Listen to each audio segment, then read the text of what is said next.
My cheeks hurt so bad from laughing so much.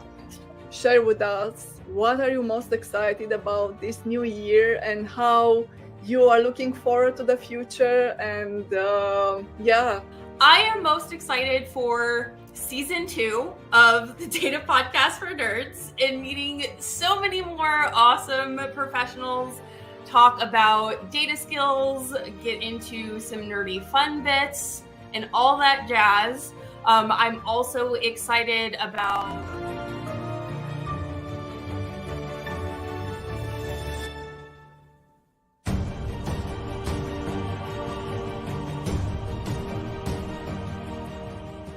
Hey nerds, Monica here. Welcome to Nerd Nourishment's data podcast for nerds, where we get to talk to awesome professionals and ask them all about how they're using data to solve the world's problems. We're highlighting the real skills that data professionals use and love. We also include fun bits because we're all nerds here and we love to have fun. Today's actually a special episode. It is now 2024. This is our first episode of the new year, season 2. And it's extra special because my friend Ramona with us today has asked to actually flip the script, and she's going to be interviewing me. So I'm a little bit nervous, not gonna lie, but she's gonna do such a great job and we're just gonna have fun with it. So with us today, we have Ramona Trutha. How are you doing today, Ramona? Hi, Monica. Thank you for this opportunity. Thank you for saying yes. I guess we're both a little nervous because, Happy New Year to everyone watching and to many nerding, to a very nerding year ahead of us. To celebrate, I'm wearing Monica's absolutely amazing creation. Yes, I should have brought a rubber duck actually, but yeah, nerds will get a joke. Nerds will get a joke. Thank you. So before we start anything, I do want to ask Ramona if she could share her origin story. Okay, so I have been a nerdy math and in data, I guess, pretty much all my life. I cannot remember a time when I wasn't. So I remember my father bringing home his ledgers from his work. And, I was 7, 8, I don't know. And in all the Christmas holidays, he would sit me down and ask me to actually fill in those things.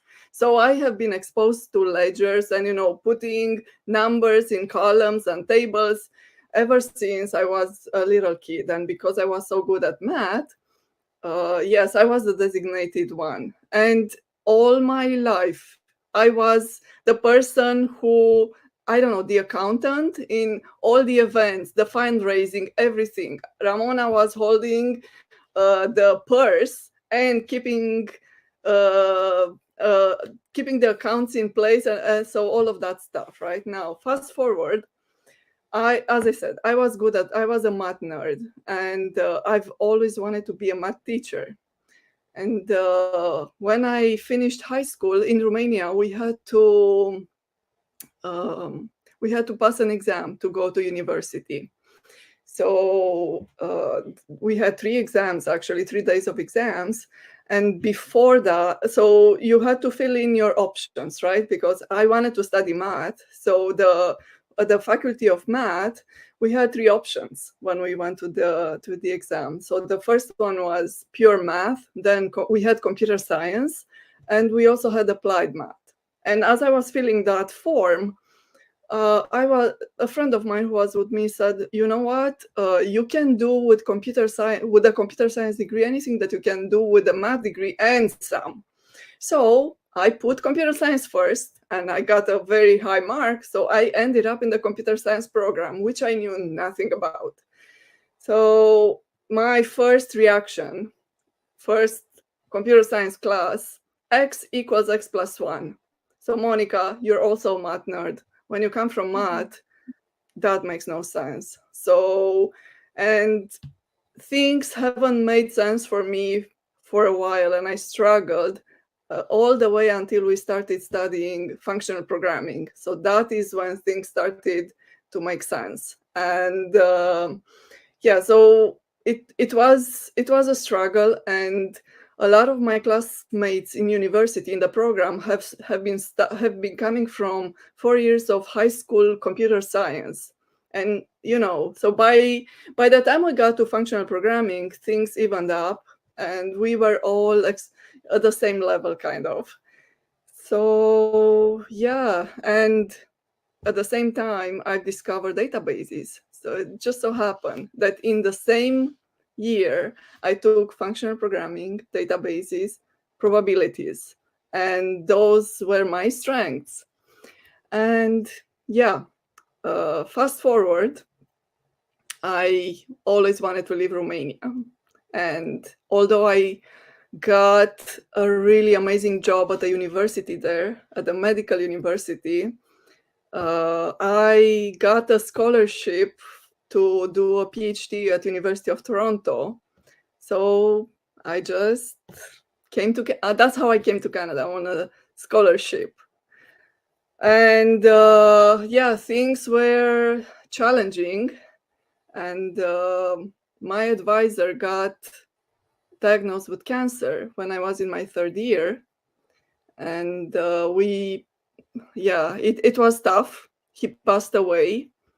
And I had to make a decision to start a new program with someone new or do something else. And I was offered the opportunity to start teaching the database courses,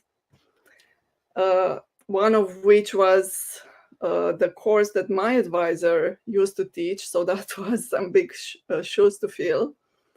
And I took a term off from the PhD program, and I've decided, okay, I'm going to give this teaching a try. I was nervous like I haven't been nervous like that in my entire life. For a whole semester, the first 15 minutes of each lecture, my voice was like this.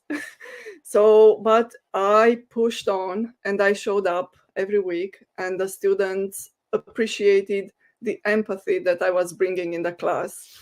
And so I did a good job. I was happy. They were happy. And I've decided that this is it for me. You reach a milestone in age and you just do the math. And for me, that was, yeah. And I've continued doing that for a decade. Then I did some practical work. And right now, I've spent this year really learning a lot about the Gen AI, more techniques in machine learning, wrapping up all the stuff that I really loved in university that for a long while, I couldn't find a practical use in my work. And yeah, right now, there are so many opportunities for work that I would love to do that or that or that. And it's just, it's hard to decide which direction to go, because almost everything excites me in the data world right now. Being in this data world in LinkedIn, I got to meet so many wonderful friends. And actually, speaking of origin story, Monica, maybe we should tell the audience our own origin story, how we came to become friends. So we have to give huge thanks to Joris, because through his show, we met, well, in the comment section of his show. And that's how we met many of our other friends in the data world. So it's awesome. Drum roll. Okay, so I've watched your show, Monica, many times. And the fun bits are really, really, really fun. Sorry for the lack of inspiration here. And when I was thinking about the fun bits, I was reminded of, I think Vogue does these 73 questions. They follow person, important person, and so I couldn't come up with 73, but I did come up with some questions, and I was thinking I will ask them, and maybe I will assign some score thinking of what I would answer and see where we go that. I love it. They I love are it. in very random. They are in a very random order. So, okay. Star Trek or Star Wars? Ooh. I think I'd have to pick Star Trek, and that's only because I grew up with that playing in the household. And I didn't actually watch Star Wars until after I graduated college, I think. Yep, same here. Young Sheldon or Big Bang Theory? Oh, I've only seen one episode of Young Sheldon and Okay. stopped watching it because I don't know, it didn't capture my attention. So I guess Big Bang Theory. Oh, okay. Favorite Halloween movie? I know you're a big Halloween fan. So, do you have a favorite movie? Oh, wow. That's tough. Yeah, because I am a huge Halloween fan. That's my favorite holiday aside from Friday the 13th. I know that's not a holiday. I consider it a holiday. That's a good question. I don't have a favorite movie. All of them. All of them. I kind of thought that would be your answer. Okay. I know you have a cat, so you're a cat lover. How many cat breeds can Yes. you name? How many cat breeds can I name? Taylor Swift can name a ton. Like I've seen her in a Jimmy Fallon show, and it was just, oh my god, I didn't know that so many exist. Yeah.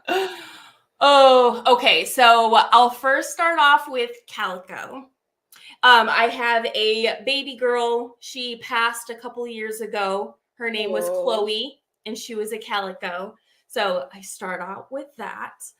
And then she was also a tabby. That means that she was a calico, but had like the lines, like the cool lines everywhere. Siamese is my other kitty. Other breeds are Persian. I know that Bengal. Mm-hmm. I don't know what the miniature ones are called. Is it just domesticated? We could do like lions, Black Panthers. Oh, I think we're good. We would know better those, right? At least for me, yes, the big cats. Yeah. Okay, Lego or Jigsaw Puzzle? Lego, for sure. I'm a huge fan of watching Lego Masters. Mm-hmm. The Oh, one with Will Arnett. Oh, wow. Excel or Google Sheets? And I think I know the answer to this one. Okay, so the only reason why I say Google Sheets is because I don't want to pay for the Microsoft Office products. And so the Google Sheets are free. Yes. And yes and yes. Same here. Mm-hmm. Yeah. Now we're getting into a little bit of Excel territory. Okay. Save as xlsx or CSV? It depends on if you're using it on your local machine or if you plan on sharing it with others. If you're sharing it with somebody else, CSV is easier. Cooking or doing the dishes? Like what I like to do more? Yeah. What do you, that's a good one, because what you like and what you end up doing, two different things. I do both at the same time. I'll cook and do the dishes. That way at the end, when I'm done with everything, I don't have a huge pile of dishes to do at the end. So I kind of like do it at the same time. Wow, Monica, I do the exact same thing, because we have to fill that time of the cooking, right? And otherwise the sink is just piling up and it's a disaster. Beer or wine? Beer. Good. Tea or coffee? I'll have to go with tea because I don't do well with caffeine. I only do 1 cup of coffee in the morning, and then I'm done with my little caffeine fix, and then I switch to tea or water. Okay. Any take on LARPs? Did you have a chance to read Jory's LARP rant? I did not get a chance to read that. No, but that sounds so fun, especially like I have played Dungeons and Dragons before, and this is like just the live version. At least that's how my brain thinks of it. And that would be so fun. Yeah, his take is actually he applies that to people in the he references the data world, but this applies, I think, anywhere in the workplace, like people who do the work and people who pretend. So the LARPs will be the pretenders who just make everyone else's life miserable, and it's always fun to read his takes and then the commentary, right? Everybody just adds to it, and then you know how these things explode. Yeah, that's a really great analogy. I'll have to look at that. Yes, his rants are legendary. Binge watching or binge reading? Binge watching. Yeah. Anything at the moment, or planning, or what did you have a chance to binge watch over the holidays? Along the lines of the Lego Masters with Will Arnett, we found out that actually came from a British version of Lego Masters. So we're going through the British version. I think there's like 3 seasons. We're not done yet, though. Oh, wow. Okay, yes. I've got to take a look on that. If you could travel back in time, what is the one thing from this millennium that you would absolutely take with you?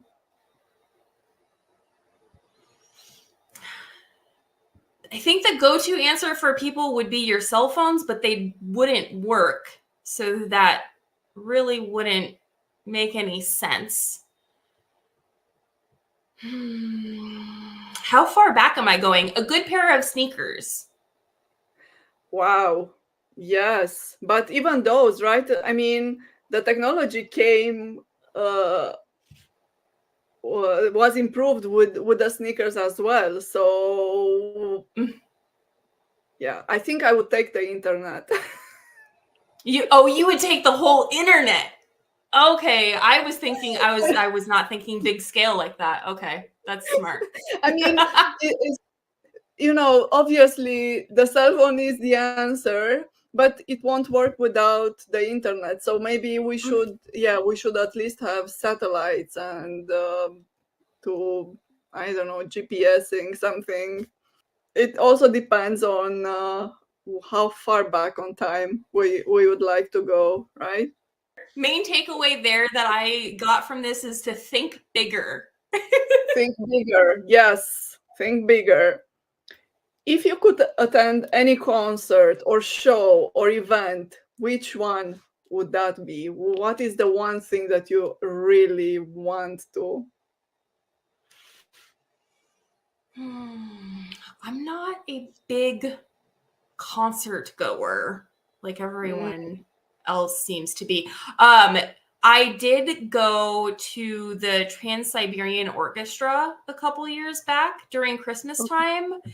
My favorite Christmas song comes from their version of playing it, and the show that they gave off with the lights and the lasers and all of that was just magnificent. So I would go back to one of those or something that's like that. Okay, wonderful. And the same question, but related to data events and data conferences. And is there one in particular that you would like to attend this year? I don't have one particular one that's in mind.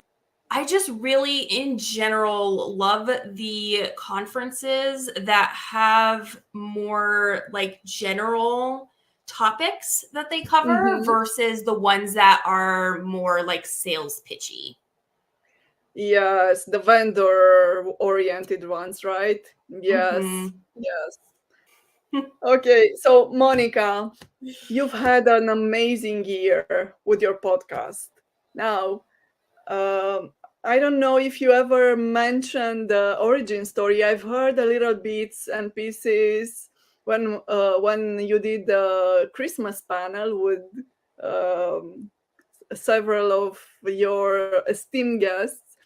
So, and I heard you as a child, you were going around with the tape recorder, and then you realized, oh, that was podcasting. And so, share with us what you want to share. And I have a few questions here. Is they're just chatting about, right? Okay. Well, thank you so much. Podcast started in January and went for the full year. I actually started it because of Ken G. And something that he Okay. said was that, everyone out there has a podcast. So that's why I, didn't really want to do it because everybody has a podcast. But it helps out with your skills, such as like public speaking skills, right? And Mhm. that resonated Yes. with me a lot.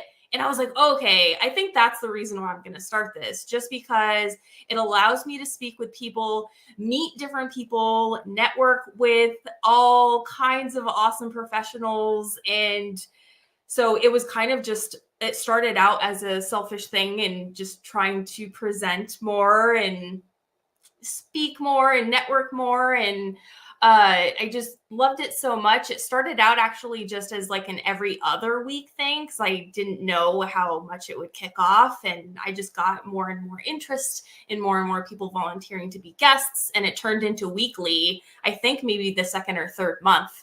And so there was 46 episodes that I managed to produce and so many different people. I mean, I still have a list of guests for season 2 and just sharing all of the knowledge that everyone has in their heads with others, specifically related to those skills that are being actually used by data professionals. Because you see, those technical skills and different skills that you should have being written about in articles and such. And while those are great articles, I like to hear things straight from the mouths of the people that are getting their hands dirty in the weeds, right? And uncovering like fun bits, of course, of like hobbies that they're working on that actually help them be a better data professional. So just things like that to maybe make it more real, like a realistic career, and that everyone has these kinds of transferable skills. And if they're interested in being a data professional, then listen to this show, talk with me, and we can just like highlight everyone's awesomeness and get into data.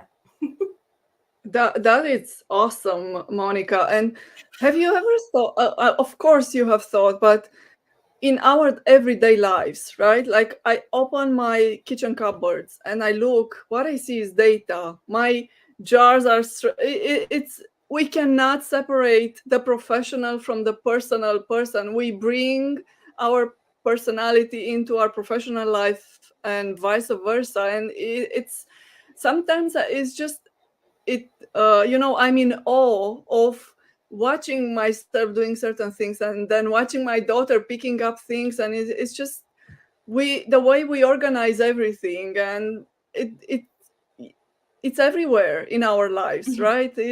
It's fantastic. And I really love that the answer that you gave and how it all came to be, right? Because we express ourselves differently. We do things. We insert our own creativity into the work that we do. We always look for optimizing processes, being in our personal life or professional, right? It's with us and we carry it all everywhere. And yeah, considering the fun bit earlier about cooking and doing the dishes, right? That's a pipeline. Yes. So it's also a way to meet people, to meet your friends that you make, and yes, communicate and share, right? You're building a beautiful community, and I have learned about people I don't think that I would have come across, right?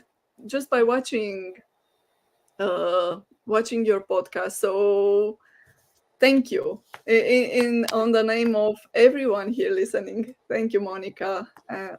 Okay, now it's not all rose, right? I mean, la vie en Mhm. rose. It's not. So there are things. I'm sure all of us, in hindsight, we would change things. We would do things different way. So is there something you would like to share with us? A big success, a big stumble, something big or small. It like impactful. The biggest impact to me is just being able to meet so many people and getting feedback from listeners like yourself and how helpful some of the episodes really are, where sometimes I think, I'm just creating them for me and maybe they'll help somebody else, but to actually hear that they are helping other people, it just like warms my heart so much. And I'm like, yes, like I am helping out people. And then I try to, share their stories as well, because that's like my passion, is to highlight other people's successes and their stories. I once called myself, I wanted to be a cheerleader for the data professionals that are out there. And so, my dancing background and whatnot that tracks. This is something I didn't know, and I so wanted to ask you about something that we couldn't learn from your LinkedIn profile. So I didn't know this about you, dancing backgrounds. Okay. Yes, I love to dance. I have created a couple shorts out there on my YouTube channel I was just being really, really silly and dancing and being motivational, or trying to be motivational and whatnot. I want to do more content like that because that's so fun. But yes, I love dancing. I danced since I was in elementary school in different groups and whatnot, and was in my high school dance team. And so I did Wow. that. And then I was in a college team as well and did some performances. And then when I graduated college, was thankful enough to find a couple groups outside in the adult land, which is harder to find adult dance classes that are like group classes, basically like a Zumba, you know what I mean? But with Mm-hmm. choreography are the ones that I find the most fun. Wow. Thank you for sharing this. I Yeah. will have to check those dances. Um, yeah. So this uh, something really resonated with me, and I was thinking that it goes straight into your teaching core, right? Because at the core, you want to learn things and then share with the community. So if you want to share something with us.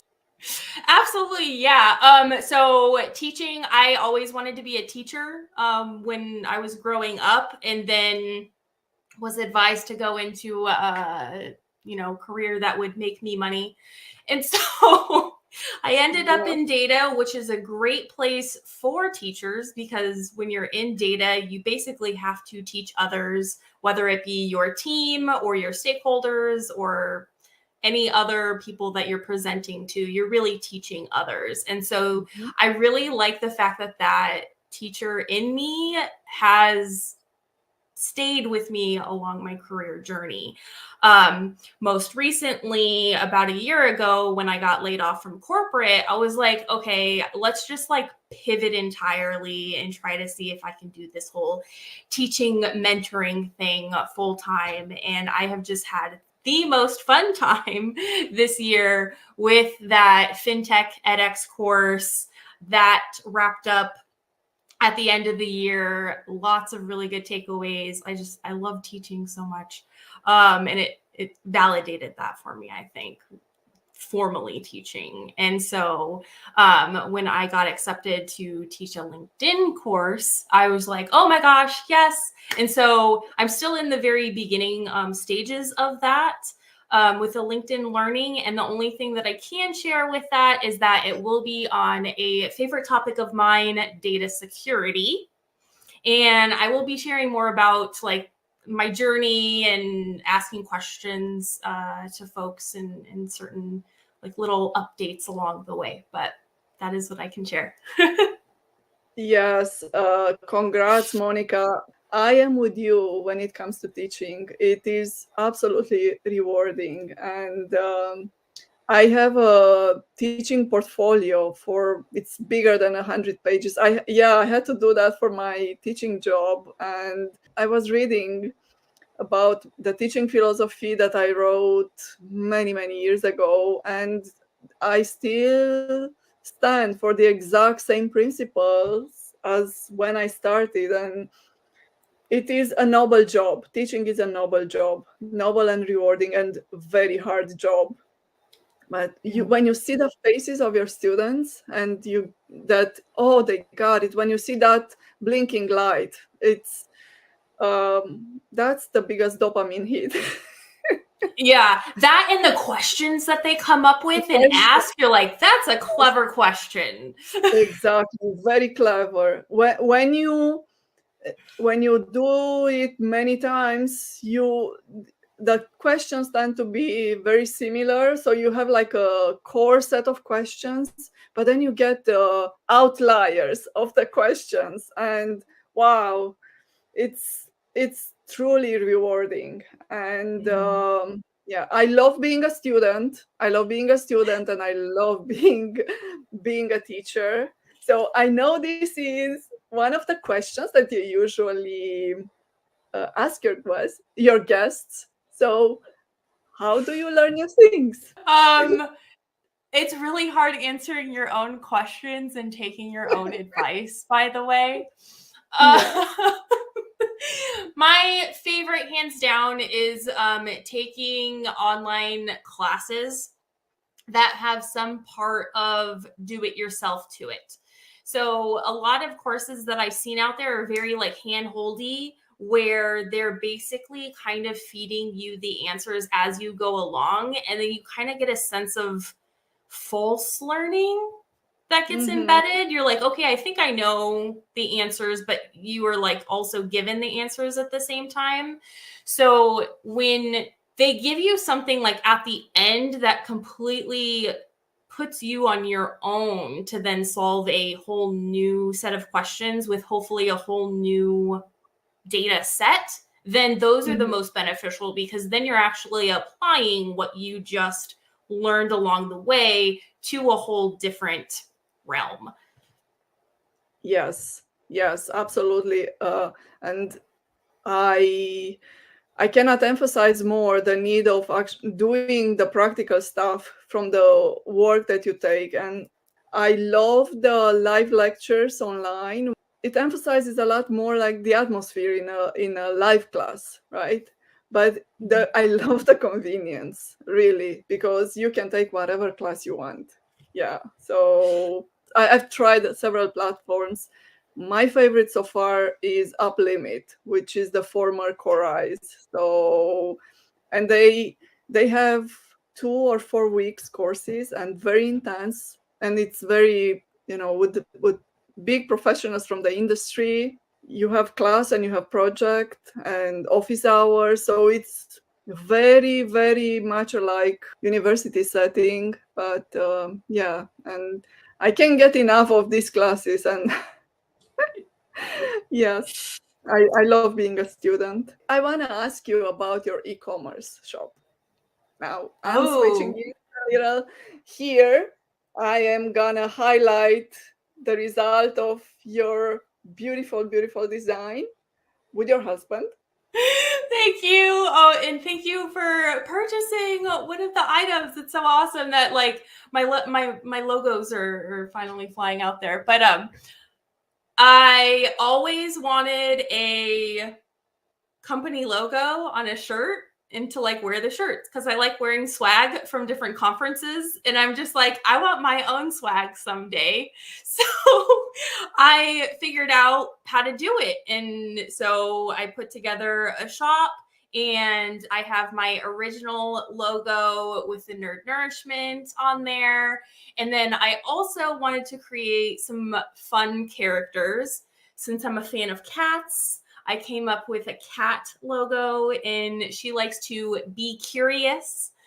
And I also came up with the duck logo. And this is a call out to rubber duck debugging. And it says, have you talked with a rubber duck today? So those are my two little fun characters. I have stickers and notebooks and water bottles and all that jazz, all the cool swag that's out there. And yeah, I just think it's so fun to have some swag, really. It is, Monica, and I congratulate you. And when I saw the duck, yes, I couldn't resist. So you mentioned the data security, and I know I've heard you talk about it, and it's a passion topic of yours, and you're gonna do the LinkedIn course about it. Is there some golden rule that you would like everyone to follow, that you recommend? What would you put on a shirt, kind of thing? One thing that comes to mind, because I was watching a lot of holiday movies, as one does, is somebody said, don't give Santa Claus your address. And that was like so perfect to me because like, yeah, if you're talking about data security, it's all about protecting data, protecting personal data. And the fact that somebody said, don't even give Santa your address, I was like, they know about data security. And it's a funny way to say it, but just in overall, because a big part about what I like to share overlines with like cybersecurity and like social engineering and like that realm. And so it's about like not sharing any type of data, especially personal data that may get into the wrong hands and they use it in a bad manner. So yeah. That's a big one, and you don't even think about it, right? Because Santa is supposed to know. So Monica, I will tie it back to the 1 year in the Nerd Nourishment podcast. What are the things that at the beginning of last year you thought you didn't even dream of happening, and then now it feels like a no-brainer that it happened, or anything that you want to share? Like, I'm sure there are plenty. Yeah, so my biggest thing with the podcast was that it's still happening, that I didn't give up.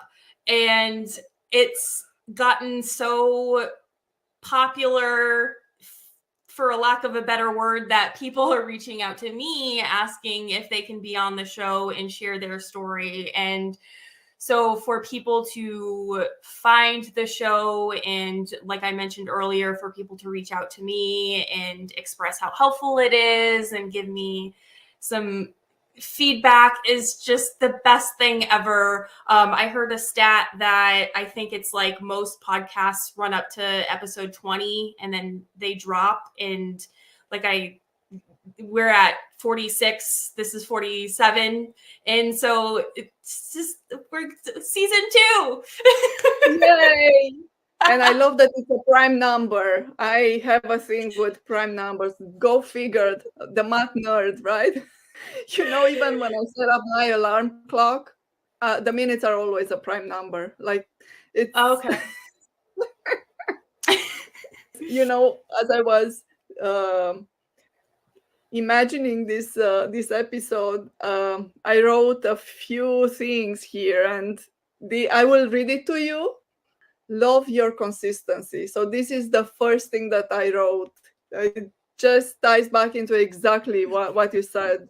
And I suppose that there are times when it may be difficult to do the recording and everything that goes into the show, but you show up and you do it. And then you remember how much fun it is and feel so happy and rejoiced for pushing through and having done. Aw. Thank you so much, Ramona. Thank you, Monica. I do have one fun question that I don't know, maybe it's a bit too much. So I am fascinated by the color of your hair. And I wanted to ask you about that. And somehow now you managed to match all your swag with the color of your hair. And I remember when you first posted about your e-commerce shop, the color of your hair was matching perfectly the green swag that you put there. So now it's a different tint. The color, I see it. Yeah. So I was just gonna say that was a complete accident, because green's one of my favorite colors, so that's why I had the green sweater. And I think I just got my hair touched up like the day before I took that picture, so it was like the fresh dark green. And then and then it kind of lightens up, turns a little bit blue sometimes because it's weird. I was in the corporate world. I've always wanted color hair, but because being in corporate, it's like kind of a no-no, at least back then. And I started out with like just a strand in the back bottom, and it was purple.